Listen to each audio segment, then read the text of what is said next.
बॉक्सों को हटाओ। ये कर क्या रहा है?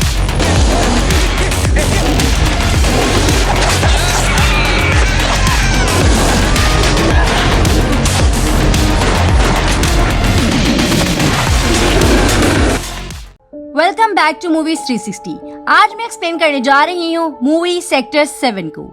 ये एक सी क्रिएचर सर्वाइवल मूवी है और एक ऐसी ही सी क्रिएचर मूवी को मैं एक्सप्लेन कर चुकी हूँ जिसे आप मेरे चैनल पर देख सकते हैं। तो चलें शुरू करते हैं इस वीडियो को।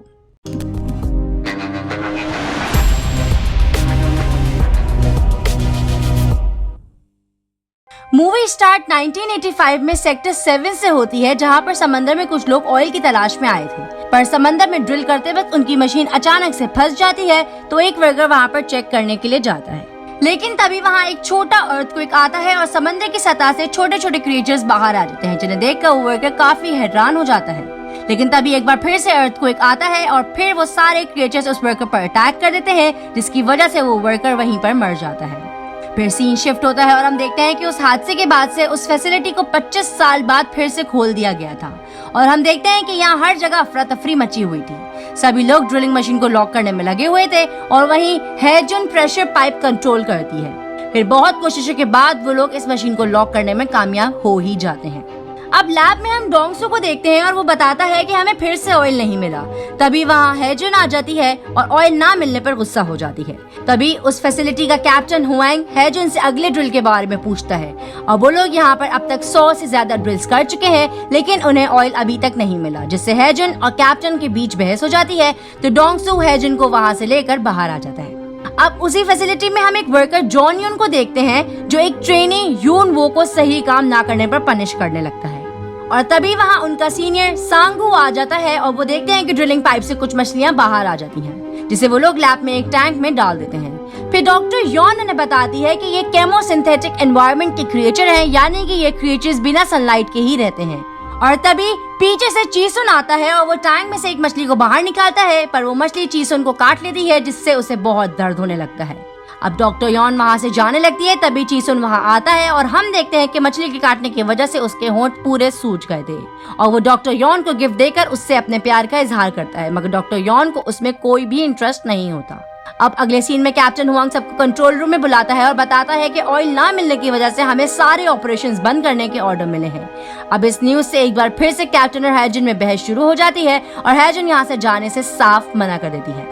अब तभी डोंगसू हेजुन को बताता है कि ऑपरेशंस बंद करने के लिए जोंग मैन यहाँ आ रहे हैं और वो हेजुन से पूछता है कि तुम सेक्टर 7 को लेकर इतनी कॉन्फिडेंट क्यों हो, जिस पर हेजुन कहती है कि उसे पता है यहाँ ऑयल है। अब अगले सीन में हेलीकॉप्टर से जोंग मैन वहाँ पहुँच जाते हैं, जो इस पूरे ऑपरेशन के हेड होते हैं। अब कुछ लोग उस हेलीकॉप्टर से वहाँ चले जाते हैं और हमें पता चलता है कि जोंग मैन हेजुन के फादर के बहुत अच्छे दोस्त थे। फिर वो सारे मेंबर्स और यहाँ के कैप्टन से मिलते हैं।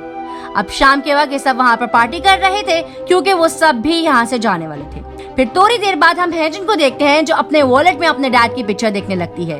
तभी जोंगमैन उसे उदास देकर उसके पास जाते हैं और हमें पता चलता है कि जिस वर्कर को हमने स्टार्टिंग में समंदर में मरते देखा था, वो हेजुन के फादर थे। इसीलिए हेजुन सेक्टर 7 से ऑयल निकालने में इतनी जज्बाती थी। इसीलिए जोंगमैन कैप्टन से बात करते हैं और बताते हैं कि वो बोर्ड से बात करेंगे उन्हें कुछ और टाइम देने के लिए, क्योंकि कंपनी का मालिक हमारा नहीं, ऑयल का इंतजार कर रहे हैं और अगर हम ऐसे ही खाली हाथ गए तो एक हारी हुई टीम कहलाएंगे। अब सब लोग फिर से ऑयल ढूंढने के लिए तैयार हो जाते हैं और इस बार लकीली उन्हें ऑयल भी मिल जाता है, जिससे अब सभी काफी खुश हो गए थे। अब हम 3 महीने बाद का सीन देखते हैं और सब कुछ अब तक परफेक्ट चल रहा होता है। अब एक दिन हेजुन पानी के नीचे जाने लगती है ड्रिलिंग पाइप को रिपेयर करने के लिए, तो यूवो भी उसके साथ चलने के लिए रेडी हो जाता है। फिर वो दोनों एक केबल के सहारे पानी में नीचे चले जाते हैं और वहीं फैसिलिटी में हम ड्रेनेज सिस्टम से एक अजीब से क्रिएचर को जाते हुए देखते हैं और ऊपर वो तीनों एक मशीन को रिपेयर करने में लगे होते हैं और नीचे हेजुन और यूवो ड्रिलिंग पाइप को रिपेयर कर रहे होते हैं। अब तभी वो ऊपर क्रिएचर यूवो की केबल से टकराता है, जिसकी वजह से यूवो की केबल निकल जाती है और वो पानी में नीचे चला जाता है और वो लोग हेजुन को ऊपर खींच लेते हैं।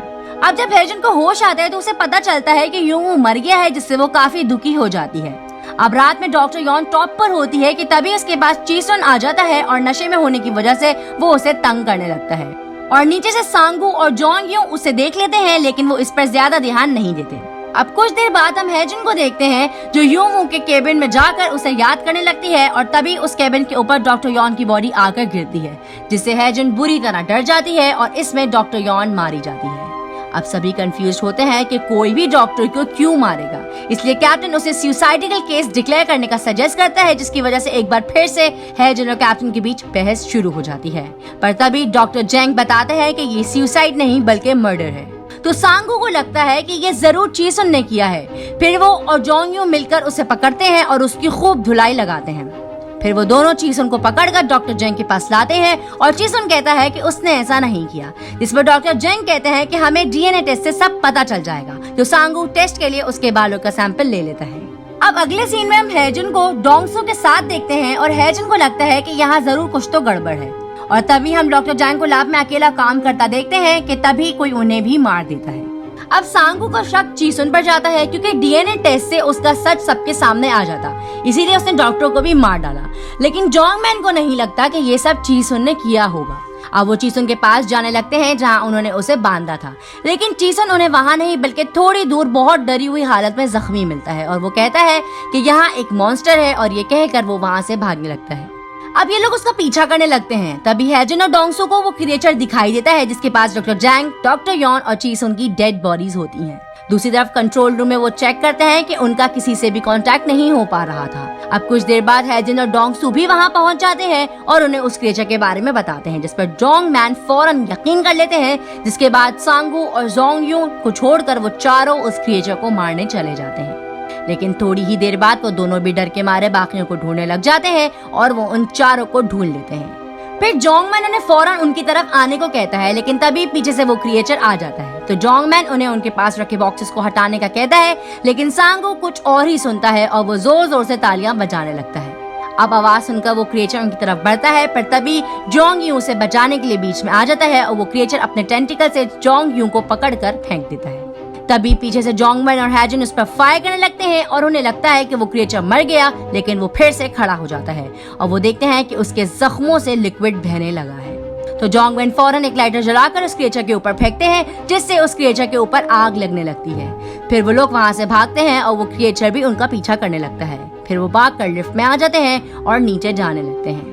अब वो सब लैब में आ जाते हैं और जोंगयू को फर्स्ट एड देते हैं। फिर कैप्टन हुआंग जोंगमैन से उस क्रिएचर के बारे में पूछता है कि वो इस क्रिएचर के बारे में पहले से जानता था। फिर जोंगमैन अपनी गन से टैंक तोड़ता है और एक मछली को उससे निकालता है और उसे आग लगा देता है और कहता है कि ये मछली 24 घंटों तक जलती रहेगी। फिर हम फ्लैशबैक देखते हैं कि 25 साल पहले उन्हें सेक्टर 7 से ऐसी मछलियां यानी क्रिएचर्स मिले थे जो 30 घंटों तक बिना किसी प्रॉब्लम के जल सकते थे और इससे वो एक नए तरह के फ्यूल या एनर्जी क्रिएट कर सकते थे। लेकिन हैजन के फादर को ऐसा करना सही नहीं लग रहा था। फिर तभी इन क्रिएचर्स की वजह से एक हादसा हुआ, जिसकी वजह से सेक्टर 7 को बंद कर दिया गया था। लेकिन एक साल पहले सेक्टर 7 फिर से स्टार्ट हुआ और फिर डॉक्टर यॉन को जब फिर से ये क्रिएचर्स मिले तो उसने उसके साथ मिलकर एक क्रिएचर को पालना स्टार्ट कर दिया। लेकिन एक दिन वो क्रिएचर यहाँ से भाग निकला और ये बात डॉक्टर यॉन सबको बताने वाली थी, पर जोंगमैन उसे ऐसा करने से रोकता है और इस अफरा तफरी में डॉक्टर यॉन वहाँ से स्लिप होकर मारी गई थी। अब उसकी ये बातें सुनकर हैजन और भी ज्यादा गुस्सा हो जाती है, लेकिन तभी वो क्रिएचर वहाँ भी आ जाता है और लैब का शीशा तोड़कर अंदर आ जाता है। अब सब लोग वहाँ से भागते हैं, लेकिन वो क्रिएचर जोंगमैन का पैर पकड़ लेता है। फिर जोंगमैन वहाँ से एक एसिड की बोतल उठाकर उस पर फेंकता है, जिससे वो क्रिएचर उसे छोड़कर वहाँ से भाग जाता है। दूसरी तरफ हैजन डिसाइड करती है कि वो डोंगसू के साथ जाकर पावर ऑन करेगी, जिससे वो सब यहाँ से आराम से निकल पाएंगे। फिर जल्दी हैजन पावर को ऑन कर देती है। पर दूसरी तरफ कैप्टन देखता है कि वो क्रिएचर उनका पीछा करते हुए यहाँ तक आ गया है और फिर वो उनके सामने आ जाता है। फिर वो लोग भागने लगते हैं, पर तभी जोंगयू गिर जाता है तो सांगू फौरन उसकी हेल्प करने जाता है और कैप्टन वहाँ से भाग जाता है और सांगू उसे पकड़कर भागने लगता है। अब क्रिएचर को उनके पीछे देखकर कैप्टन दरवाजा बंद कर देता है। सांगू उसे दरवाजा खोलने के लिए कहता है, लेकिन कैप्टन बाहर से दरवाजा लॉक कर देता है। वहीं अब क्रिएचर अपने टेंटिकल से जोंगयू को पकड़ लेता है, पर सांगू उसका हाथ पकड़ लेता है, पर जोंगयू उसे खुद को बचाने के लिए कहता है और अपना हाथ छुड़वा लेता है। फिर वो क्रिएचर जोंगयू को ले जाता है और फिर वापस आकर वो सांगू को भी मार देता है। अब कुछ देर बाद हैजन और डोंगसू भी वहाँ पहुँच जाते हैं और वो देखते हैं कि कैप्टन अकेले ही सबमरीन लेकर निकल गया है। अब कैप्टन वहाँ से जा पाता तभी वो क्रिएचर उसकी सबमरीन के पास आकर उसका शीशा तोड़ देता है और पानी अंदर भर जाता है, जिससे कैप्टन की भी मौत हो जाती है। दूसरी तरफ कंट्रोल रूम में जोंगमैन एक बटन प्रेस करता है जिससे एक अलार्म बजने लगता है, जिससे ये दोनों डर जाते हैं और फिर वो भागते हुए पावर रूम में आते हैं और देखते हैं कि जोंगमैन ने सेक्टर 7 को सेल्फ डिस्ट्रक्ट पर लगा दिया है और उसे बस कैप्टन ही रोक सकते हैं।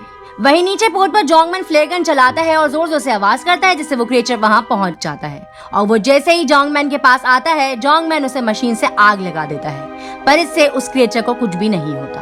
फिर जोंगमैन उसकी बॉडी में पाइप घुसा देता है, पर ये क्रिएचर अपने टेंटिकल से जोंगमैन को ही पकड़ लेता है। इसके बाद जोंगमैन लाइटर जलाता है, जिससे वो दोनों ही जलने लगते हैं। वहीं हेजुन ये देखकर शॉक खड़ी होती है और वो उस क्रिएचर के रास्ते में आ जाती है, तो डोंगसू उसे फौरन वहां से हटाता है, पर वो खुद उस क्रिएचर की पूंछ में फंस जाता है और वहां से गिर जाता है। अब हेजुन जैसे ही वहां पहुंचती है तो वो देखती है कि डोंगसू जिंदा था और वो एक रस्सी से लटका हुआ था।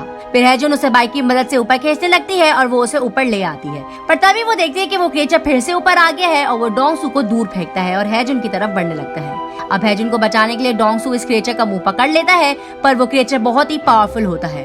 वो डोंगसू को हवा में उछाल देता है, फिर उसे दबोचकर अपने साथ पानी में ले जाता है और ये देखकर हेजुन बहुत दुखी हो जाती है। जिसके बाद वो क्रिएचर फिर से ऊपर आ जाता है, तो हेजुन अपनी बाइक लेकर वहाँ से भागने लगती है और वो क्रिएचर उसका पीछा नहीं छोड़ता। अब हेजुन चालाकी से उसे एक छोटी जगह पर फंसा देती है और फिर अपनी बाइक उसकी तरफ फेंकती है, जिसके बाद वहाँ बहुत बड़ा धमाका होता है और हेजुन को लगता है कि वो क्रिएचर अब मर गया होगा। पर तभी वो क्रिएचर जिंदा बाहर आ जाता है और हेजुन वहाँ से भागती है और ड्रिलिंग रूम में आकर एक कैबिन में छुप जाती है। अब क्रिएचर के वहाँ से जाने के बाद हेजुन जैसे ही कैबिन से निकलती है और तभी वो क्रिएचर ऊपर से उसके पास टपक पड़ता है। अब हेजुन एक पाइप रेंच से उसे मारती है, लेकिन वो क्रिएचर उसे दूर पटक देता है। अब हेजुन चालाकी से काम देती है और ड्रिलिंग मशीन को स्टार्ट कर देती है और वो क्रिएचर की तरफ बढ़ने लगती है ताकि वो उस क्रिएचर को ड्रिलिंग पॉइंट पर रोक सके। और जैसे ही क्रिएचर वहां पहुंच जाता है, हेजुन ड्रिलिंग मशीन को उसके ऊपर गिरा देती है, जिससे वो क्रिएचर वहीं क्रश हो जाता है। लेकिन वो फिर भी नहीं मरता। वो हेजुन का पैर पकड़कर उसे अपनी तरफ खींचने लगता है और हेजुन बड़ी मुश्किल से बटन प्रेस करती है, जिससे ड्रिलिंग मशीन स्टार्ट हो जाती है और उस क्रिएचर का सर उसकी बॉडी से अलग हो जाता है और आखिरकार वो मारा जाता है। वहीं हेजुन उसके मरने के बाद भी काफी दुखी होती है, क्योंकि वो अपना सब कुछ खो चुकी होती है। अब वो जैसे ही बाहर आती है, पूरा सेक्टर 7 ब्लास्ट होने लगता है। फिर हेजुन एक दूसरी बाइक लेकर समंदर में छलांग लगाती है और वो पास ही एक बॉय पर चढ़ जाती है और कुछ देर बाद वहाँ एक रेस्क्यू हेलीकॉप्टर पहुँच जाता है और वो हेजुन को बचा लेता है और वो सेक्टर 7 की ये हालत देखकर बहुत दुखी होती है। वहीं अब हम काफी टाइम बाद का सीन देखते हैं और हेजुन ने समंदर में सेक्टर 7 वाली जगह ऑयल ढूंढ निकाला था और हम ये देखते हैं कि सेक्टर 7 फिर से तैयार हो चुका था और उसके साथ और भी ऑयल प्लेटफॉर्म तैयार थे, क्योंकि यहाँ उन्हें बहुत ज्यादा क्वांटिटी में ऑयल मिल गया था और यहीं ये मूवी खत्म हो जाती है। तो गाइज, आप लोगों को ये मूवी कैसी लगी मुझे कमेंट सेक्शन में जरूर बताइए और अगर आपको मेरी वीडियो पसंद आई है तो इसे लाइक जरूर कर दें और मजीद मेरी वीडियोस देखने के लिए चैनल को सब्सक्राइब करें। तब तक के लिए बाय, टेक केयर।